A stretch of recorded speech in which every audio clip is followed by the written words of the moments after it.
Hi, I'm Micah Halpern. Thank you for joining me today as I do some thinking out loud.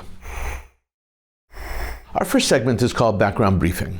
The first thing I've been thinking about is the United Nations and their annual gathering of world leaders, commonly known as the GA, or the General Assembly.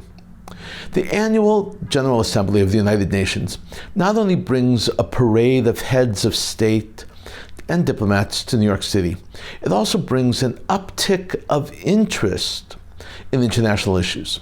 The GA provides the perfect opportunity to examine and understand the players and forces and influences in the world politics. World leaders address the GA throughout the week-long pageant, and that includes enemies of democracy. In his speech before the leaders of the world, with much of the world watching, Israel's Prime Minister Benjamin Netanyahu proclaimed that Iran will try to sabotage the Saudi Arabia-Israel potential peace deal that the United States is attempting to broker right now. Netanyahu explained that he was extremely disappointed with the international community's indifference to Iran's antics and their games. He was especially disappointed in the international community's apathy towards Iran's nuclear ambitions and to Iran's obvious plans to develop nuclear technology. Now, Netanyahu said that in order, quote, to stop this, sanctions must be snapped back and Iran must face a credible nuclear threat, unquote. The Prime Minister of Israel said his country would do everything he could to prevent Iran from obtaining nuclear weapons. He said Iran must feel credible world pressure before they refrain from enhancing their nuclear technology. For their part, Iran is neither hindered nor worried by Israel's threats and bluster. They are not worried that Netanyahu's cheers will successfully galvanize the Western world and its leadership to act aggressively and decisively towards them, that is, against Iran. Experience has taught Iran otherwise. Iran is so secure in the success of their own strategy and power, and at the very same time that the United Nations General Assembly paraded its finest, Iranian leadership paraded their newest military machinery through the streets of Tehran. They broadcast the self-aggrandizing spectacle live on Iranian TV and other media. They celebrated their victory over Iraq in the 8-year-long Iran-Iraq War, a war that was waged from 1980 to 1988, the war that began with Iraq Air Force launching a surprise attack on September 20th, 1980, a coordinated airstrike on Iran's airfields, a strike that for the most part failed. While the initial strike caused only moderate damage to several airport structures and barely touched the Iranian fighter jets, it upended the lives of Iraqis and Iranians for almost a decade. The war ended in July of 1988 with UN Resolution 598, sending both sides back to their internationally accepted borders. Neither side won, neither side achieved any of their objectives, neither side should celebrate. The human toll was enormous. Iran lost 600,000 Iranians. Iraq lost 500,000 Iraqis. Estimates are that 100,000 civilians were killed, up to 2 million casualties. As a result of this 8-year-long war, many of Iranian civilians died after being chemically gassed by Saddam Hussein's Air Force. But the parade marched on. In the words of Iranian state media, on display was, quote, the longest range drone in the world, unquote. Alongside ballistic and hypersonic missiles, Iran's newest drone was unveiled, the Mohajer. The Mohajer 10. This drone boasts an enhanced flight range and duration as well as a larger payload. Older versions, also the Mohajer 6, the Shahid, the Arash drones, were also there for Iranians to marvel at in the parade. If the drones were real, and not made of balsa wood or cardboard, this Iranian parade was certainly impressive. An impressive array of machinery and capability, an impressive array of drone weaponry. The name Mohajer is a borrowed word from Arabic. In Persian or Farsi, the language spoken in Iran, Mohajer means a holy or sacred migrant, a religious pilgrim. Note the root of the word, H-A-J, as in the annual Muslim pilgrimage, the Hajj. The Moajar 10 can fly 2,000 kilometers, 1,240 miles, can stay in the air for 24 hours. Its maximum payload is 300 kilo, which is 661 pounds, double the capacity of the Moajar 6. Again, if true, Iran truly has this drone. It is a significant addition to their arsenal, and it is a significant threat to the Western world, especially to Israel. This parade has far more relevance than simply a celebration of the military anniversary. Iran was creating a pageant for the world to see. They were distracting attention from the UN General Assembly, the GA. They were asserting their self-proclaimed dominance, just as the United States and other Western countries were condemning Iran for providing drones and drone technology to Russia to attack Ukraine with. They were telling the world, you may accuse Iran of giving Russia the Moajar 6 drones, but that's small fry. We're upping the ante now and displaying an even better 10 version. Iran's President Ibrahim Raisi articulated Iran's intentions and their purpose clearly. He said, our forces ensure security in the region and the Persian Gulf. We can teach the people of the region that resistance is today's way. What forces the enemy to retreat is not submission and wavering, but resistance. It's all a part of a larger game for them. It's another part of the game. Iranian media recently displayed a picture of the Moajar 6.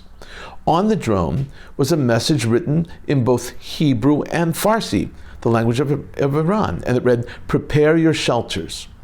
Iran was using the drone to threaten Israel, a direct and indisputable threat. Iran is playing a large game, a long game. Prime Minister Benjamin Netanyahu knows better than to underestimate their power, their capability, and their disregard for human life. The world must pay heed also. Coming up next, Points of View. First up is a column from Ynet. It was published on September 20th, 2023. It was penned by Rabbi Leo Dee. It is entitled, Mahmoud Abbas, You Are a Liar, a Hypocrite and Guilty of Genocide. Subtitled, Opinion, Islam is at odds with Mahmoud Abbas's version of Palestinian nationalism, and the President of the Palestinian Authority is fighting an unwinnable theological battle with the Jewish people. That's the subtitle. It says it all, really. Before we get to the column itself, I want to jog your memory a bit and remind you who Rabbi Leo Dee is. His life and his losses play a significant role in the poignancy of this column. Rabbi Lee tragically lost his wife Lucy and daughters Maya and Rena in a terrorist attack earlier this year. The attack caught the attention not only of the entirety of Israel, but also of large swaths of the Western world. They were immigrants from Great Britain, from England. In his column, Rabbi Lee calls out Palestinian President Mahmoud Abbas. This is how Rabbi Lee begins. Mahmoud Abbas is the president of the Palestinian Authority that sponsored the brutal murder of my wife and daughters in April in the name of Palestinian nationalism. In the recent speech, Mr. Abbas stated that Ashkenazi Jews are not descended from ancient Israelites, but rather from an ancient Turkish people known as the Khazars. I would like to applaud Mr. Abbas for this untruth, which can be easily disproved today by genetic analysis and reams of historical evidence. As the column continues, Rabbi Lee offers an explanation for why Abbas tells these lies. Rabbi Lee explains it this way. But what interests me more is the question, why did he feel it necessary to make this statement at all? He stated this, as he did many other hateful lies in the past, for one reason only. Islam is at odds with Palestinian nationalism. Yes, he's spent his life fighting an unwinnable theological battle with the Jewish people, and this statement is a beautiful demonstration of the contradiction that his terror regime and his close allies, Hamas and Islamic Jihad, are proliferating every single day. Rabbi Lee now quotes several sections of the Quran that reference Israel and Jews in a positive light. He writes, the Quran then commands the Jewish people to follow the Torah strictly, stating, "O children of Israel, remember my blessing which I bestowed upon you, and fulfill my covenant, that I may fulfill your covenant, and be in awe of me." That's Surah 2, number 40. Interestingly, since over 30% of the 613 Torah commandments are connected to temple worship, the Quran is effectively imploring Jews to rebuild the temple. In fact, the Quran explicitly mentions the original building of the temple by King Solomon. They made for him whatever he wished of sanctuaries of the temple, and statues and basins, large as great watering troughs, and cauldrons firmly anchored. That's 34:13 in the Quran, demonstrating its understanding of this critical element of how we, Jews, fulfill our covenant with God. The Quran finally promises that Jews will return to the land of Israel in later days. That's Surah 17, line 104. To Abbas, if modern Israelis really were the original children of Israel, mentioned in the Quran, then they would clearly have every right under Islamic law to reclaim their land and rebuild their temple. His only challenge to this truth appears to be his assertion that Ashkenazi Jews, approximately 1/3 of Israeli population, do not derive from the original Israelite blood stock. His claims are laughable to any basic non-Palestinian analysis, but serve to draw our attention to the real issue. That is, Abbas's holy book defends the right of the Jewish people to return to our land and rebuild our temple. In conclusion, Rabbi Lee points out that the Quran actually condemns the killings of Jews. He writes, "Thank you, Mahmoud Abbas, for this enlightening insight, which your bizarre accusation has drawn to our attention. The Quran is supportive of religious Zionism and even condemns the killing of Jews. In a direct quote from the Mishnah in Sanhedrin, the Quran states, 'Whoever kills a person, it is considered as if he killed all of mankind.' By your own religion, Mahmoud Abbas, you are a liar, a hypocrite, and guilty of genocide. So, Mr. Abbas, where do you go from here? Thank you, Rabbi Lee, for putting Abbas in his place." Next up is a column by Spinar Perry, and it was published also in Ynet. The column is published on September 19th, 2023. It's entitled, "Iran Seizes Upper Hand with Triumph on Multiple Fronts." Subtitled, Opinion, Preemptive Arrests Keep Riots at Bay. The IAEA inspectors expelled, and the U.S. releasing Iranian funds and prisoners swap. Tehran strings together a series of achievements undermining international efforts to isolate it. This is how Perry begins. Last week, the Iran Revolutionary Guard Corps security officials arrived at the home of a man named Safa and questioned him. Safa just happened to be the uncle of Mahsa Amini, the 22-year-old Iranian Kurdish woman who died in custody of Iran's morality police after allegedly wearing her hijab improperly in public. Authorities cautioned Safa against inciting unrest on the anniversary of Amini's death. Initially attributing her death to heart problems, Iran later abandoned efforts to persuade the public that it wasn't a policewoman who hit Amini on the head too hard that led to her hospitalization. Everyone following Middle East politics and policies will remember the death of this one young woman caused a seismic shift in how Iranian leadership dealt with its citizenry and how the West viewed Iran.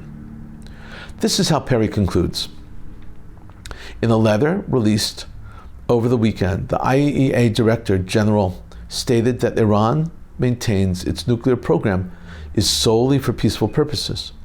Prime Minister Benjamin Netanyahu of Israel, however, quickly responded, saying that Iran is violating all of its commitments. He added, Israel is not surprised by Iran's actions, which demonstrate its ongoing violation of commitments to the international community. On Monday, Iran announced that a prisoner exchange with the United States would proceed following the release of Iran's frozen funds. The U.S. is set to release 6 Iranian prisoners, while Iran will free 5 Americans, who will then be flown to Qatar. Having achieved significant gains in areas of political stability, nuclear inspection, and asset recovery, Iran's supreme leader, Ali Khamenei, appears to have strengthened his position both domestically and on the international stage. Coming up, commentary through cartoons where pictures tell the story.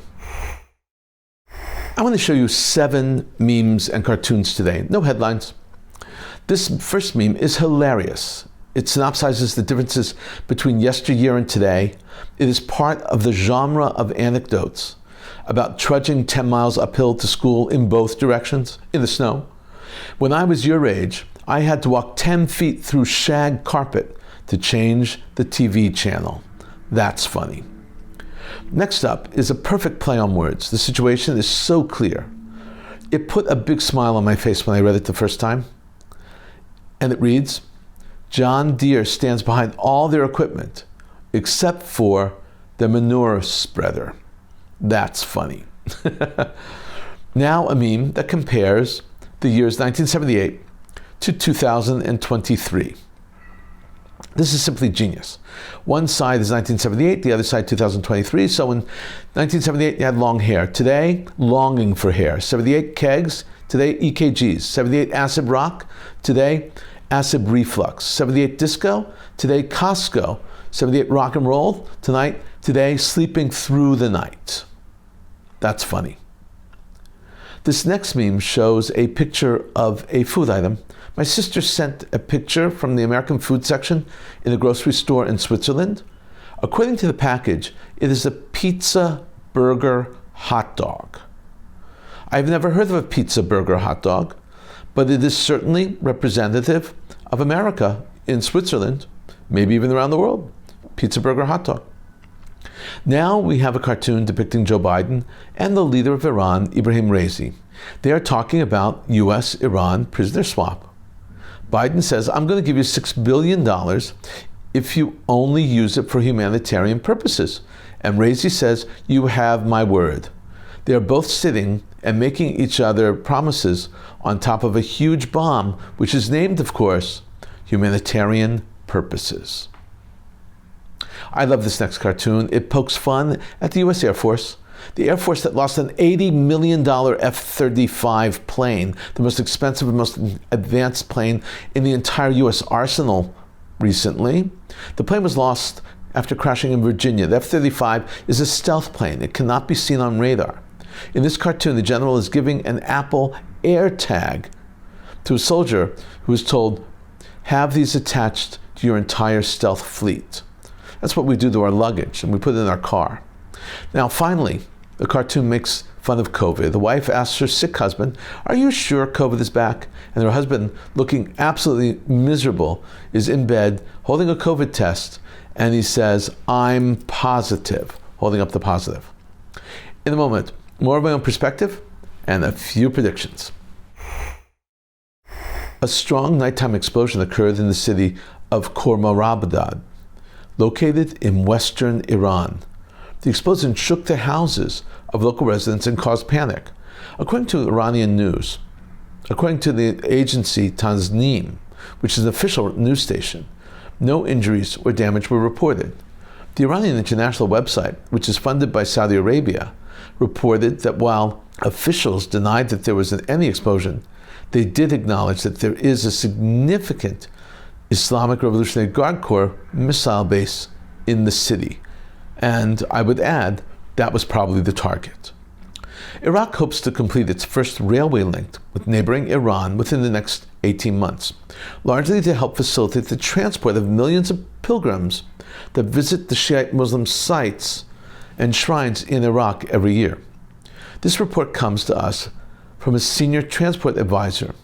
The roughly 30-kilometer or 18-mile line will run between Iraq's southern city, Basra, and the Iranian's border city, Shalamaja, linking these once hostile, now friendly nations. The ties between Iraq and Iran have deepened since 2003, U.S. invasion of Iraq, after which pro-Tehran Shiite Muslim parties enhanced their influence in Baghdad. Salah al-Aruri, the deputy head of Hamas's political bureau, convened a meeting in Beirut with Ziad Nakhala, the the Secretary General of the Islamic Jihad, and Jamil Mazhar, the Deputy Secretary General of the Popular Front for the Liberation of Palestine. Following their discussions, the three leaders released a statement highlighting the importance of intensifying resistance operations and enhancing coordination between their organizations on various fronts. Obviously, this meeting is not very good for Israel. It is portending future terror. British Prime Minister Rishi Sunak is considering introducing measures that would ban the next generation of Brits from ever, yes, ever, being able to buy and smoke cigarettes. The news was released by The Guardian, and it stated the government sources. Sunak is looking at anti-smoking measures similar to the laws in New Zealand that they announced earlier in the year, which include a ban on selling tobacco to anyone born on or after January 1st, 2009. This raises important questions about public health and safety. Can a country outlaw a substance because it's dangerous? Well, the answer to that is yes. They can certainly outlaw youth from consuming it. But once those children are no longer minors, they cannot outlaw a substance that certain adults and not others can do or not do. That's the dilemma. We've been thinking out loud about a lot today. Now that you know what I've been thinking, let me know what you're thinking. Email me at micah@jbstv.org. Tweet me at Micah Halpern. Tell me what you think. Before we end, let me leave you with one piquante piece of information. I showed you a wonderful meme about 1978 and 2023, then and now, so to speak, comparing the past and the present. We have a tendency to glorify the past, like walking up hills both ways in the snow to get to school, like the meme we read earlier. When we glorify the bygone days, the days of past, we are suggesting that today's generation is weaker, slower, less creative, and doomed to failure. Simon Ravidovich writes a critical essay entitled Israel, the Ever-Dying People. His is one of the greatest essays on the Jewish people written in the modern era. Ravidovich's thesis is that each Jewish generation sees itself as the last, sees itself on the verge of utter extinction. He uses great historical and literary examples of how each generation thought that they were preparing for the end, that they were the end, that the future wasn't there, the kids couldn't do it. I read and reread this essay at least once every year. It serves to remind me that Israel and the status of Israel and the Jewish people is forever fragile, that each generation is obsessed with their own survival. The essay is really more about the ever survival of the Jewish people, not its demise. He explains that the attitude that embraces the fragile nature of its very existence will go to great lengths to keep itself alive. That is the essence of what the Jewish people has done. Thank you for thinking out loud with me, Micah Halpern. Let's think out loud again next week on JBS.